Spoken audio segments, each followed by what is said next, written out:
You're going to compare him to somebody, compare him to the greatest center to ever play the game, in my opinion, Hakeem Olajuwon. The 5 best centers, I'm glad you had to write them down. Hakeem, to me, is number 1. But why couldn't you break him? Because I couldn't get into his head. I remember one time I gave him a ball, and he just laughed. nice elbow, brother. And then he came down and gave me a and shot a crazy fadeaway. Yeah. O'Neal backing it up. Fadeaway, 10-foot rainbow. Oh! Unbelievable basketball. Olajuwon with the ball, the spin, the shot. He's got it! Another magnificent all-around performance by Hakeem. Olajuwon with a jump hook. What a shot by Hakeem. Gunning for their second consecutive NBA championship. Olajuwon to the corner.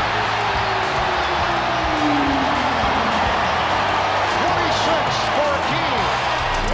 Batman, Batman, Batman, what? Batman, Batman, yeah. Batman, yeah. Batman, yeah. Batman, Batman, hey, Batman, Batman, what? Mr. Never use a gap, man, yeah. Never turn like a Batman. What is going on, guys? This is your boy NBA One Hoops back up in it with another video. We're going to be talking about Hakeem versus Shaq. But before we do that, make sure you follow me on all these social media platforms at Twitter, NBA One Hoops, Instagram, Spotify, Apple Podcasts, you name it, I got it. Now, let's just go ahead and jump right into it. Look, the thing is, a lot of people, and the majority of people actually, have Shaq over Hakeem. That's what the consensus is for the most part. You know, if you ask pundits, you know, media members, most people in your day-to-day lives, most people who follow the game of basketball, they will tell you that, hey, you know what? I think Shaq was better than Hakeem. And what is this video for? This video is to tell you why I have Hakeem over Shaq.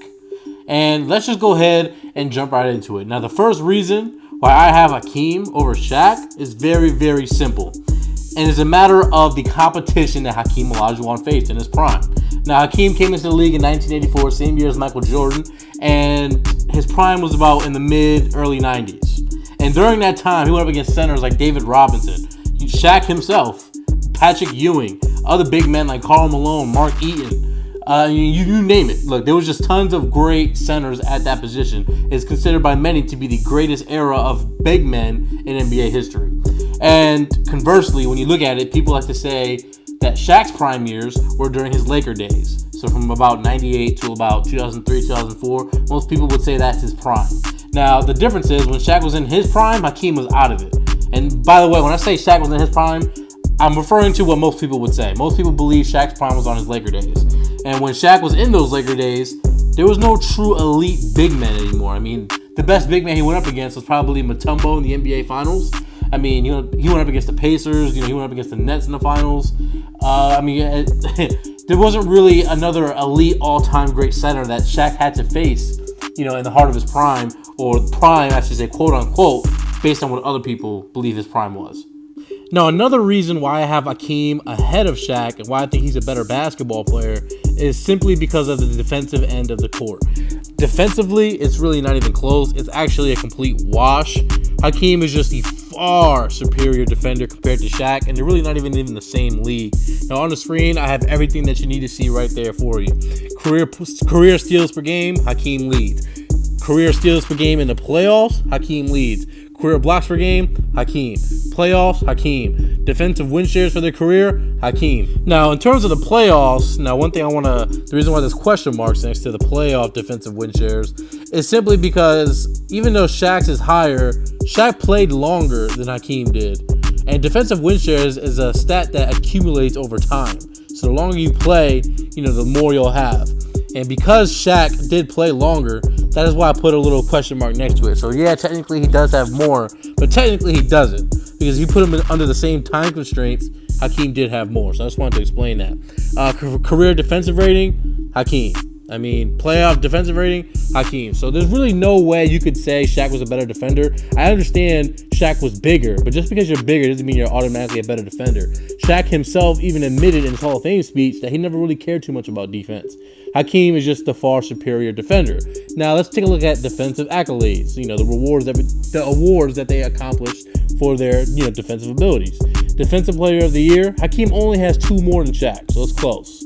Shaq Shaq has 0. Hakeem has 2 Defensive Player of the Year selections. And all defensive selections, okay, maybe that's close. Nah, it's not close. Hakeem has 9 of those. Shaq only has 3. And a little side note, Shaq never made first team all defensive. 5 of Hakeem's all defensive selections were indeed first team. So, like I said, like we just established, when it comes to defense, it's just a clear wash in Hakeem's favor. They're really not even close. Like I said before, Shaq admitted in his Hall of Fame speech that he really didn't care much for defense. So, in terms of defense and in terms of competition faced, in the playoffs and the finals, Hakeem has the clear advantage. I mean, there's just no other way to argue it. Hakeem completely destroyed David Robinson in the playoff series. He completely annihilated Patrick Ewing in the NBA Finals. And then he swept Shaq. Now, here's the thing. A lot of people say, oh, yeah, well, that was a young baby Shaq. Well, really? What was it, baby Shaq? Because, I mean, in that 95 season, Shaq averaged 29 points per game. That was his second highest of his career. So he wasn't in his prime, but he was putting up the best production of his career. Doesn't really make any sense to me. So I'm not really one to buy into that narrative that he was just a young Shaq. You could argue he was in better shape in Orlando. Now, another point I want to bring up is what Hakeem did in 1994. And this, for me, seals the deal as to why Hakeem is just a better basketball player and why I would take him over Shaq. In 1994, one of the most legendary finals runs in NBA history.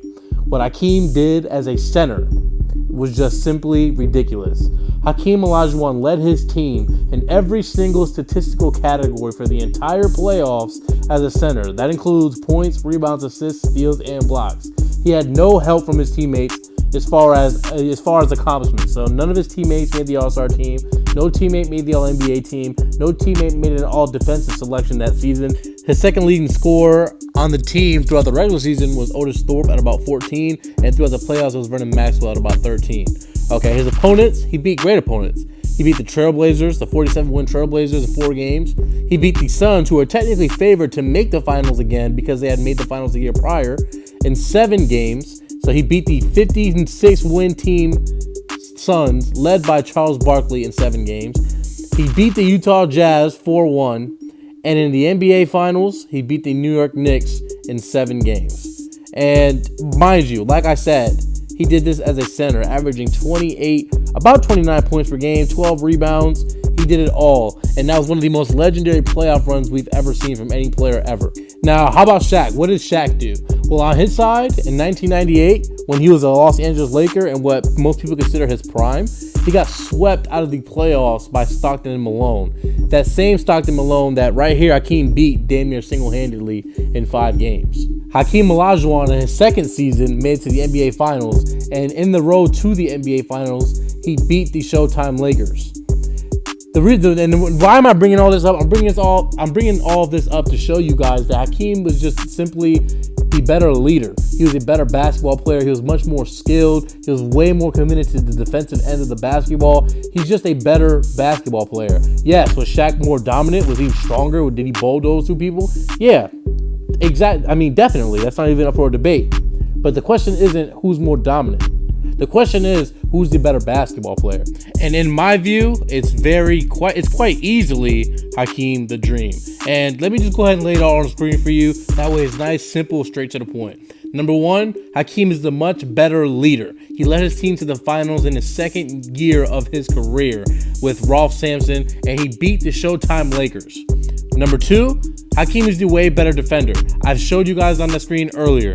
Every single defensive metric you want to use, Hakeem was better. Every single eye test, Hakeem was better.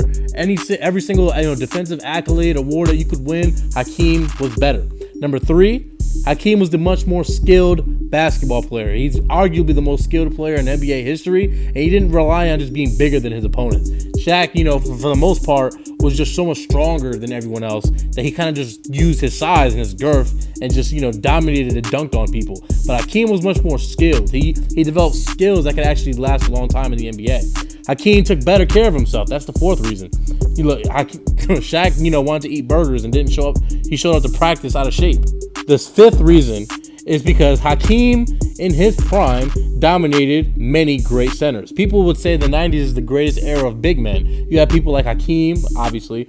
You had Shaq. You had David Robinson. You had Patrick Ewing. You had Mutombo, Mark Eaton. You had a lot of great big men during that time period, and as well as Alonzo Mourning. And Hakeem simply dominated all of them. He beat all of them at least once in a playoff series, with the exception of, I believe, Alonzo Mourning. The sixth reason? Quite simple. Hakeem's 94 championship run is by far a lot more impressive than any run or any title that Shaq had won. In 06, Shaq's championship with the Heat, he was probably the second best player on that team. And the other three, he had Kobe, who was a better sidekick than Hakeem ever had. And last but not least, number 7, Hakeem was a better rebounder and free throw shooter than Shaq. Look, at the end of the game, Shaq was pretty much a liability from the free throw line. You couldn't keep him in games because they invented the Hack-a-Shaq. And that's pretty much all I have for you guys today. Those are the 7 reasons why I think Hakeem is better. I hope you guys learned something. I hope you guys understand. I hope we stop underrating Hakeem Olajuwon. Subscribe to my channel if you guys like what I do. And stay tuned. Hope you guys have a good one.